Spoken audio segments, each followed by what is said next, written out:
Picture this, it's the summer transfer window. Manchester United aren't doing much, but Liverpool are, Chelsea are, Arsenal are, Newcastle are, Manchester City are, Tottenham Hotspurs are, Sunderland are, Brighton are, Wolves are. You kind of get the picture. Liverpool are about to steal the headlines once again in the summer transfer window. And this time it's for none other than Newcastle's number 9, Alexander Isak. Now, it is still premature, but I have to entertain the idea of this possibility occurring, because Liverpool will be many, many miles ahead from everybody else, in my opinion, in the Premier League. Be sure to hit the like button. Be sure to subscribe if you are new here. Now, let's start with the news from David Ornstein and confirmed by Fabrizio Romano as well, is that Liverpool are weighing up the option of signing Alexander Isak. They've contacted Newcastle, not to make an official bid yet, but to understand the situation. And Newcastle bid him or price him at over 120 million. Bear in mind, Liverpool obviously spent 116 million on Florian Wirtz. That's in GBP, before you guys come for me in the comments. That's in Great British Pounds. Now, let me just be so honest and so clear. If Liverpool sign Alexander Isak, having signed Florian Wirtz, having signed Frimpong, having signed Kirkez, already having McAllister and Gravenberch and Mohamed Salah, they will go on and dominate the Premier League for some number of years under Arne Slot.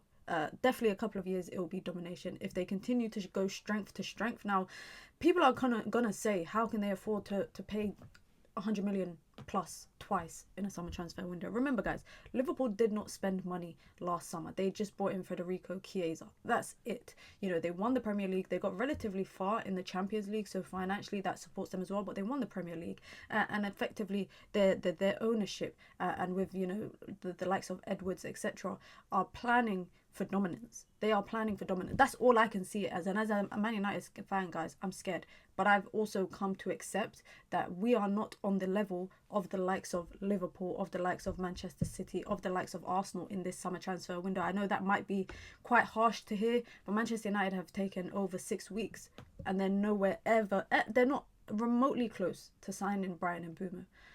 I think this Isak deal could go ahead. Now, if you guys cast your minds back to yesterday, it was reported that Newcastle were ready to bid and bid quite heavily for Hugo Ekitike from Frankfurt. David Ornstein, did say that it was to play alongside Alexander Isak, but I don't think Eddie Howe is going to play with two strikers and then two wide players and then kind of mess up the balance of the midfield that they have with the likes of Joe Linton, Bruno Guimaraes, etc. And I don't think you spend 80 million plus on a backup striker. This is their contingency plan if Alexander Isak departs. He will either depart maybe this summer or next summer, and I know Newcastle fans are very adamant that he's not going to leave unless it's for the right price. But I think if the right price comes from Liverpool, I think Newcastle will sell.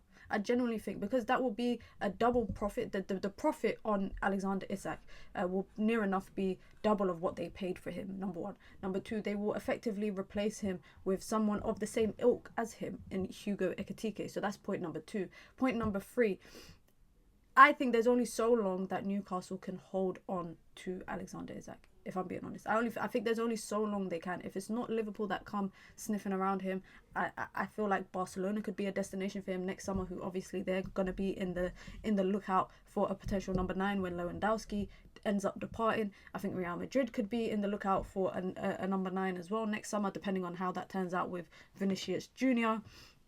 Mbappe might get shifted back to left, but Liverpool, guys, I can't lie. I want to hate it, but I can't. I want to hate it, but I can't. This is effective planning. This is planning for not just next season, but the seasons to come. This is also maybe preparation for life after Mohamed Salah, after his 2-year contract finishes, having an out number 9, which they haven't really had in the last, 8 or so years that they've been competitively involved in the Premier League and the Champions League. They had Bobby Firmino. They didn't really have an out-and-out traditional number 9. And I feel like with the prospect of Mohamed Salah leaving in 2 seasons, this is probably preparation for that departure. Alexander Isak is one of the best strikers in Europe. Forget on the market. He's one of the best strikers in Europe. Not just his overall, I think firstly his overall play, but also his number 9 play. He's strong, he's athletic, he's fast. He can get at a guy, he can come off the wide channels, he can take defenders out wide. And just with that idea of his ability to do that, it kind of creates a fluid front four for Liverpool with, Florian Wirtz and whoever they have on the left-hand side, if Luis Diaz is still there, if he's not, Mohamed Salah on the right, Isak up front. 120, 130 million, I think is a decent. I think that's a decent price tag for a player like Isak, if I'm being honest, because I've seen players go for around 100 million who were not even on the level of Alexander Isak. So I 100% believe that if Liverpool are able to pay that premium price that Newcastle evidently want for Alexander Isak, I think Newcastle will look to sell. And like I said, Newcastle for me, they don't seem like a team that don't prepare for any departures. I think they'll have their contingency plan in place. They've brought in Alanga. If they bring in Hugo Ekitike as well, then they might be quite happy to let him depart and maybe sign another backup striker to play second fiddle to Ekitike. But Alexander Isak to Liverpool is outrageous, guys. Honestly, I can't imagine what it's like to be a Liverpool fan right now, to be in the prospect of, you know, signing one of the best 10s this summer in Florian Wirtz, and then doubling up on that and signing one of the best number 9s in Europe, and having the ability to do that. Like I said, guys, it's no secret, I'm a Manchester United fan, and we've been sitting here day in, day out waiting for an update on Brian and Mbeumo. Meanwhile, a lot of teams are on the verge of signing their third or their fourth player. When you look at the way other teams are strengthening, you look at the way that Arsenal are strengthening, you look at the way that City have strengthened, you look at the way now that Liverpool are strengthening, I think that the Premier League title is not going to be as open as maybe people anticipate it to be and how it's been in the past number of years. I think the title race, with the way that all three teams have strengthened, especially in that frontline situation for Arsenal and Liverpool, I think it's going to be a very competitive Premier League campaign. And not just that, bear in mind they're all in Champions League as well. So Champions League, they'll be looking at that as a viable option to get far. With Arsenal bringing in Gyökeres, bringing in Madueke, potentially bringing in Eze, you know, Liverpool bringing in Florian Wirtz and Frimpong and Kerkez, and then potentially bringing in Alexander Isak, I think they might have to make a decision on the situation with Konate and whether they're going to let him leave or just let him leave on a free next summer, like the situation that kind of played out with Trent.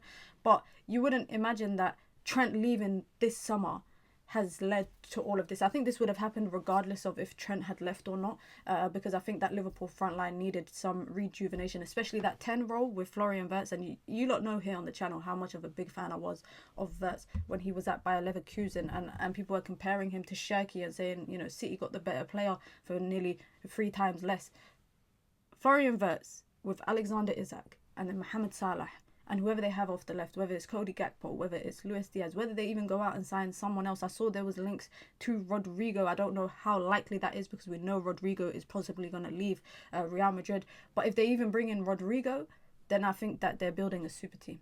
I think they're building a super team. Like I said, guys, it's no secret. I'm a Man United fan, and it absolutely stresses me to finally accept how far behind we have fallen from probably the main competitors in the Premier League. And I don't know when we'll be back to that level. Now, do you guys think Alexander Isak will go to Liverpool? Do you think Newcastle will hold out for that £130 million price tag, or maybe even more? Do you see him staying at Newcastle? Do you see him pushing for that move to Liverpool? Let me know your thoughts down below. Liverpool fans, how are you feeling about this? Let me know your thoughts down below, guys. Be sure to hit the like button. Be sure to subscribe as well if you're new here. You know